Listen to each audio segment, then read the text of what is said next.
हंस जिसने सोचा कि वह एक बतख है। एक शांत तालाब के किनारे लंबी घासों से घिरा हुआ एक बहुत ही भ्रमित हंस रहता था जिसका नाम गस था। गस दूसरे हंसों की तरह नहीं था। वह जोर से नहीं बोलता था और न ही सीधे तैरता था। इसके बजाय गस सोचता था कि वह एक बतख है। हर दिन गस बतख की तरह चलने की कोशिश करता, बतख की तरह क्वैक क्वैक करता और यहाँ तक कि बतख की तरह कीड़े खाने की भी कोशिश करता। लेकिन कभी भी उसकी कोशिशें सही नहीं होती थी। एक दिन गस बतखों के एक समूह के पास चला गया।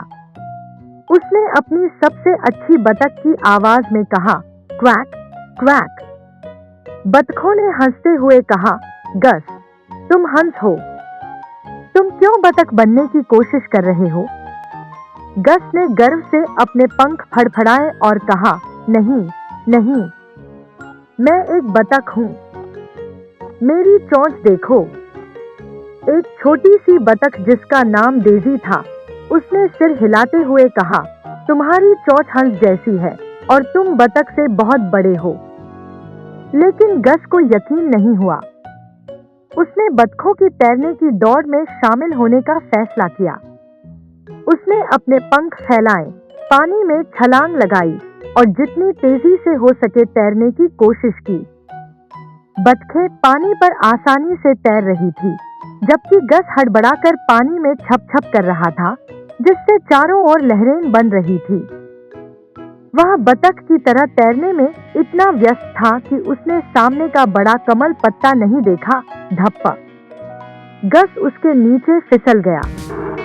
जब वह वापस पानी की सतह पर आया तो सभी बतखें फिर से हंस रही थी। देखा गस, तुम बतख नहीं हो, तुम हंस हो। गस ने पानी में अपनी भीगी हुई पंखदार परछाई देखी।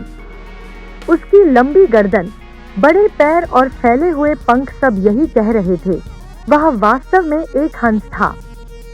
आखिरकार वह भी हंस पड़ा और अपने पंखों से पानी को झाड़ते हुए कहा, शायद मैं सचमुच एक सिली गूज हूँ।